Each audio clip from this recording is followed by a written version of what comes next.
Welcome to another episode of Payments Pros, a Troutman Pepper Luck podcast focusing on the highly regulated and ever-evolving payment processing industry.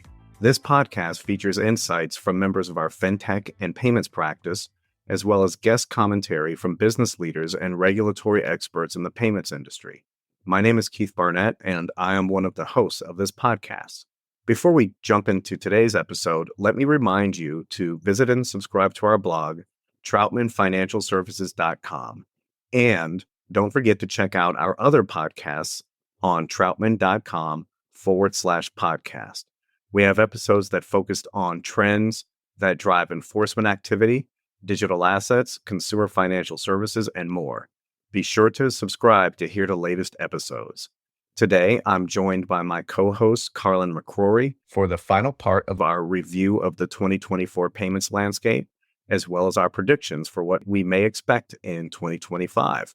Carlin, thank you for joining me today, and let's just jump right into this and discuss the enforcement actions that we saw in 2024.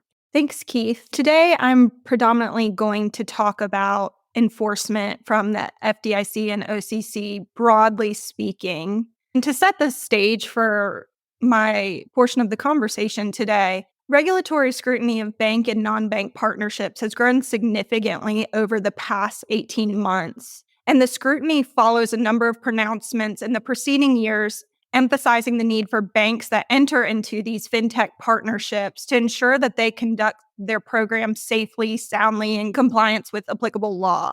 So going back to June of 2023, guidance said that the use of third parties can offer banking organizations significant benefits such as quicker and more efficient access to technologies, human capital, delivery channels, products, services, and markets.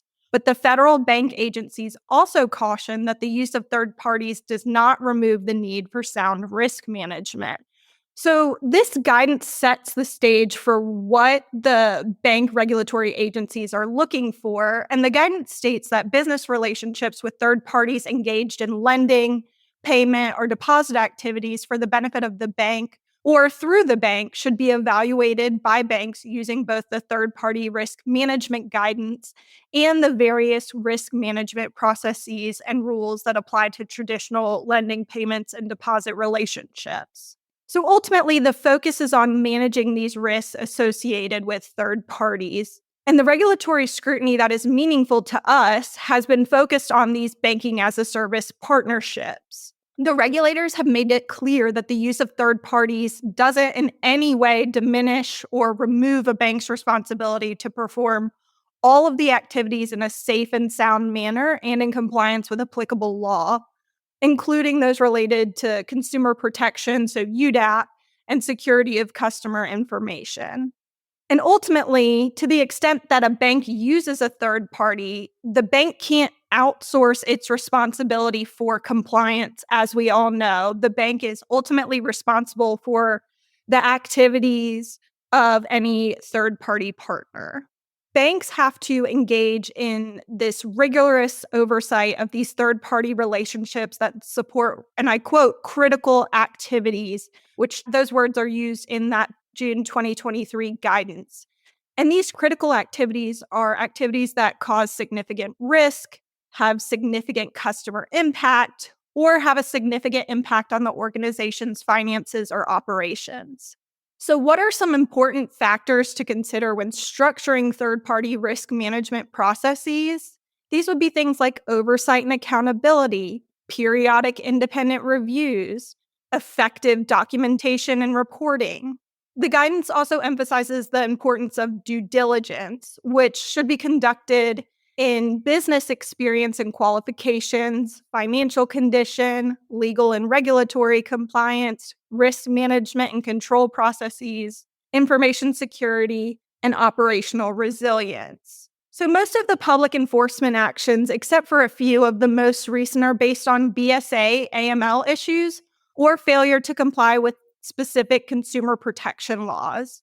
And many involve the engagement of an intermediary BaaS provider between the bank and the ultimate non-bank third party or end user and customer. And some of these are troubling because they are primarily based on the general failure of the bank to properly conduct these programs, and they weren't necessarily tied to specific BSA or specific compliance failures. The orders were broad and just stating that the programs weren't conducted adequately. There are also numerous informal enforcement actions, board resolutions and MOUs, and other scrutiny being applied to these types of partnerships. All of these actions and the guidance should impact how a bank in this space is setting up and operating their program. And fintechs who are looking to partner with banks or who maybe already are partnered with banks should take heed and also look at these enforcement actions so they know what the regulators are looking for. There's certainly a lot of lessons to be learned from these orders to be applied to risk management processes, as well as the contracts that banks enter into with their fintech partners. And it's critical to keep in mind that all of the orders emphasize that third-party relationships and risk and compliance management are corporate governance issues. So when we look at the enforcement actions from 2024, we see some general themes here out of the orders. Some broad themes are third-party risk management and oversight, which I'll get into a little more detail, general board governance in all aspects, BSA AML, and this includes not only for third-party partners, but more broadly as it applies to the bank, just general internal controls, risk management systems, having an adequate compliance program.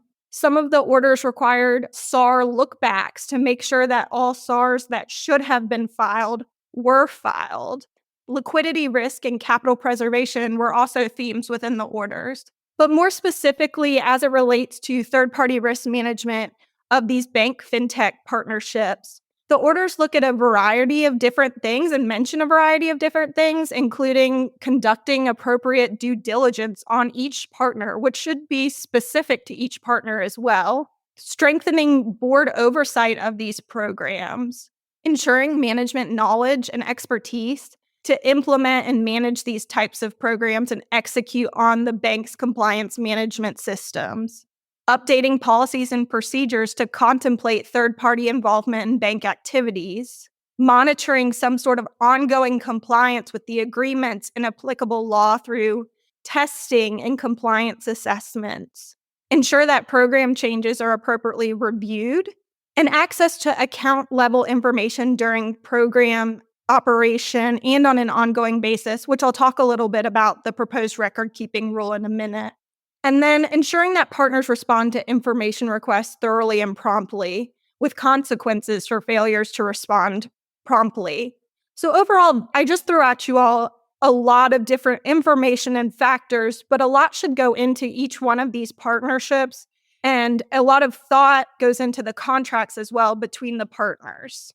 And a large number of partner banks are under formal enforcement by their primary federal banking regulator when you look at the banks who are working in the bank fintech space. So moving on to that deposit insurance record keeping rule that I just referenced. The purpose of this rule, which currently, as I'm talking today, is in proposed form, and the purpose is for an FDIC insured depository institution that has, and I quote, custodial deposit accounts with transactional features, is required to maintain records of beneficial ownership in a specified format. So ultimately, the goal of this rule is looking at some of these bank fintech partnerships to make sure that the bank has direct, continuous, and unrestricted access to the records in the data format specified in the rule. This rule stems from the Synapse failure, where there were poor records kept for the consumers, or the ultimate customers, if you will. And the FDIC wants to make sure that these banks who are in these fintech partnerships have constant access to the balance of each customer. In addition, the rule requires that there must be continuity plans, including some backup record keeping and technical capabilities to ensure compliance. The proposed rule also requires implementation of appropriate internal controls to accurately determine the respective beneficial ownership interests associated with each custodial deposit account, and conduct reconciliations against the beneficial ownership interests or records no less frequently than the close of each business day. There are also some requirements for the contractual arrangement between the fintech and the bank. And ultimately, like I said, this is all for FDIC insurance purposes and making sure that these banks can have access to the customer records. Because the biggest problem with Synapse is that Synapse was not a bank. And when it failed, there was no FDIC insurance to cover all of these customers. Rather, the banks are all still operational, but we're trying to determine who is owed what amounts of money. And so the banks must have access to that information. One of the things that I've heard fintechs and banks concerned about with this rule is there is a very specific required formatting for the information within the proposed rule. And there's been some pushback because we certainly have plenty of bank fintech partners who are providing this direct, continuous, unrestricted access to information without it being in a prescribed format. Ultimately, even with the administration change, I do think we will see some form of this rule finalized, but it may have some changes due to the administration change. The other proposed rule that I want to very briefly discuss is the proposed broker deposit rule. And on July 30th, 2024, the FDIC proposed substantive changes to the 2020 broker deposit rule. And broker deposits are any deposits that are obtained, whether directly or indirectly, from or through the mediation or assistance of a deposit broker. And the proposed rule seeks to undo large chunks of this 2020 rule by doing a host of different things. And I think instead of going into detail about the proposed rule, the good news here is we are all suspecting that with the administration change that this proposed rule will die. Thanks, Carlin. That was great. That was an interesting overview of what happened last year. For my part, I'm going to talk about the FTC and CFPB enforcement actions in 2024. I'm not going to refer to specific enforcement actions for various reasons, but chief among them in the interest of time. Instead, I'm going to talk about trends from both the FTC and the CFPB. And if you want specifics, keep in mind that we have done podcasts on specific FTC and CFPB enforcement actions. So if you want specifics, then you can just go back and listen to our prior podcasts. For 2024, the CFPB and FTC initiated over 50 enforcement actions between the two of them. And out of all of these enforcement actions, only a handful of them were actually specific to payments, but a good bit of them actually had some sort of payments element to it. And so you can get a lot out of these just few that were specific to payments, and even those that were not specific to the payments or a payment processor, just by looking at the common themes. For example, the CFPB initiated enforcement actions against both banks and fintechs. Common theme there with the CFPB was that it was looking at potential Reg E violations. And even when a Reg E violation was not clear from the plain language of Reg E, the CFPB would shoehorn a UDAP issue if it could not find a specific Reg E violation against the bank or the fintech. An area that the CFPB has been continuing to look at includes overdraft fees by the bank when a person had sufficient funds in the account at the time of the transaction was initiated, but not its settlement. The CFPB has been hitting on that for the past several years and continue to see that as a potential UDAP violation. On the FTC front, we did see FTC enforcement actions against fintechs, and the FTC was focusing on the telemarketing sales rule. Now, stripping aside whether or not the fintech's activities actually fell within the telemarketing sales rule, if you look at the theme in these enforcement actions, you'll see that the FTC was looking at two things, and those are chargeback rates and returns. And with respect to returns, the FTC used NACHA as the guideline, the NACHA rules as the guideline in particular, even though the NACHA rules are specific industry rules and not federal or state law. You'll see that the FTC used the return rates for NACHA as kind of the guidepost. Similarly, when it comes to chargeback rates with respect to any type of card activity, interestingly here, but it's also consistent and on theme for the FTC, is that the FTC used the Visa standard when it came to whether or not it believed that chargeback rates were excessive.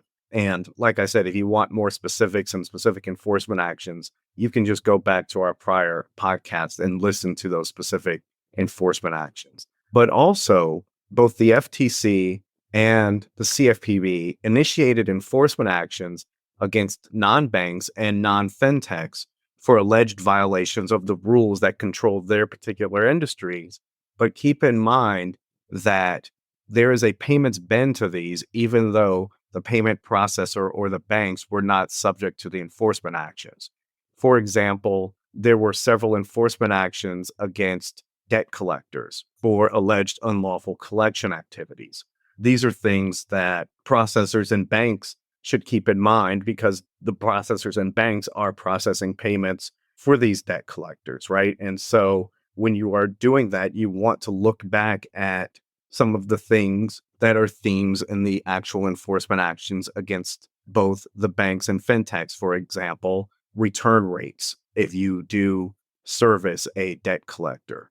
Another theme here were cards that had Truth in Lending Act related disclosures and issues. So even though these are not direct payments related issues, these are things related to the lenders and what the lenders are disclosing to their customers. Once again, if these are cards, whether it be virtual or plastic or in these days metal, keep in mind that there are disclosure issues that are there. So finally, I'll close my part of this by talking about very briefly at a high level that there were 2 lawsuits that were filed by the CFPB in December against payments-related companies or payments-related issues against both banks and fintechs. I'll put it that way. As of the date of this recording, there is no settlement, and it appears that the defendants are going to fight. And we will see if the CFPB will keep up with the enforcement actions that it recently filed in light of the expected regime change in 2025.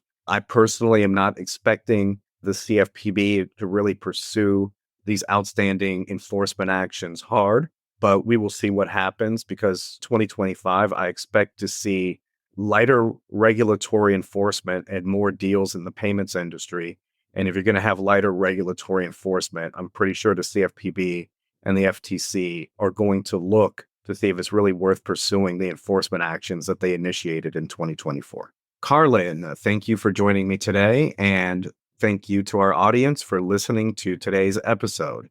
And don't forget to visit our blog, troutmanfinancialservices.com, and subscribe so you can get the latest updates. Please be sure to also subscribe to this podcast via Apple Podcast, Google Play, Stitcher, or whatever platform you use. We look forward to the next time.